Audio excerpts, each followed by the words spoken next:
Piecemeal, July 8th. I look at my body naked in a long mirror.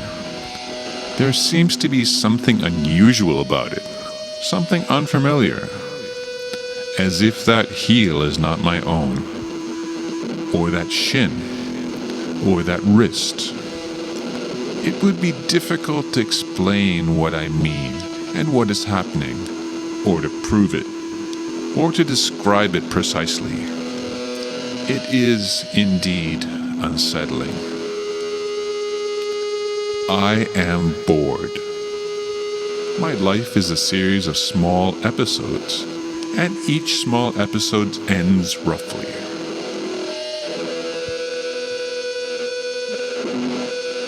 Like this episode. Last week I went to a bar with some of my coworkers. I don't get along with the people I work with, so I hardly spoke to anybody all night. I let the conversations go on without me and stuck to the sidelines. Got very drunk. As I was walking home, I was assaulted by a group of schoolgirls high on amphetamines. One of them grabbed my wrist and would not let go. I had to break her arm before I could get loose and run away. And then there was another incident. The other night at my home, I got drunk again and began playing with knives. I threw them on the floor, promptly forgot about them, then cut my feet on them as I walked to the bathroom for an early morning piss. Things like this happen all the time. My hangovers are crushing my brain. I can't go on like this. Each time I get painfully drunk, I always stop drinking for a week. But at the end of the week, I feel new and different, and yet somehow I also feel like nothing's fundamentally changed. It's almost as if I were a bent-over old man on a TV show who is straightening out a little more after each episode. This week a little higher, next week a little higher, the week after just a bit more too. Hate it. I just need to get drunk again. This week I'm standing at the bar. I am drinking cheap sake.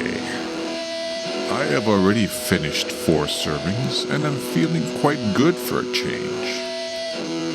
I begin to study the other people at the bar, and there is a silly smile on my face.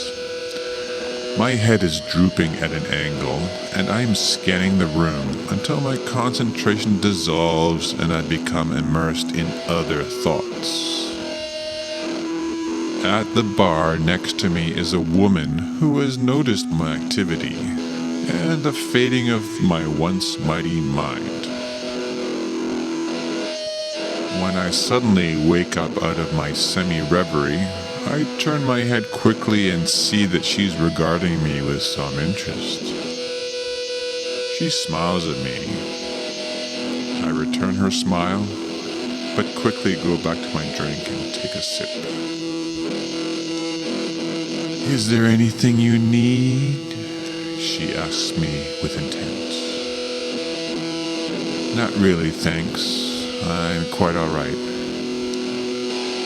How much money do you have? Not much. Do you want to buy me a drink? No, it's not that. I was wondering if you needed some money because I would like to buy your wrist. I make a vague excuse and move away from her a bit. I don't look at her for some time, and when I raise my glass again, she's gone. The next night I go to the bar again, but I don't see her. I'm happy about that, but in a way I'm also a bit disappointed. I have a powerful desire to ask her what she meant about buying my wrist. Perhaps she wants to give me a writing job, or maybe she wants to manage me in an arm wrestling competition. I don't see her though, so I simply get drunk again on sake. I do this for several nights in a row, but never see her again. At the end of the week, my head is pounding. I give up drinking sake and stay home to nurse my head. Once again, the evening turns to games with knives. I take a shower late at night, barely awake. I look in the mirror when I'm naked and realize that, somehow, my body has become unfamiliar. I take no further notice, just shower and sleep. But in the morning, I can tell that my body is, in fact, quite different. My foot has changed, and one of my wrists is different as well. That is true. My right shin now has a scar on it, and my left shin is hairier than the right. My right thigh has strange moles on it, one of them sprouting a long gray hair. This is not normal. I look at my fingers. They are shorter and thicker than they had been before. I don't know what is happening to me. The days go by, and I finally give up drinking. Every morning, I size myself up in the mirror, and nothing is different. I've actually gotten used to my new legs and fingers and wrists. They do not bother me anymore. But now I'm wondering what will happen if I get drunk again. I decide to try an experiment one night and become horribly drunk. In the morning, I find that my whole left arm is new. This one is not as muscular, not as hairy. I am becoming a piecemeal sideshow freak. That night I go in search of the mysterious woman I had met that one time.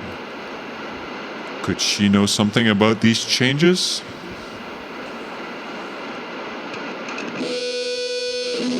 I decide to go to a different bar now. I talk to nobody there all night, but become very drunk. This is not so terrible. But what is terrible is how in the morning I woke up to find myself with a brand new right arm, one with a tattoo of a hand holding a knife on it. I look down at my right hand and see that it is clasping an actual Bowie knife. I throw the knife away and go to take a shower. The tattoo will not wash away. It suddenly becomes all too clear, and I know what will happen next. I will be arrested by the police as the knife killer that has been on the loose in this town for the past few weeks. The police have only a few clues, and one of them is that the killer has a tattoo just like this one. That day, I don't go to work. I decide to get very drunk in the afternoon instead. I drink, and drink, and drink. And when I wake up, my chest is new. My neck is new. Even my head is new. Next to me in bed is the woman. She is paying me a lot of money.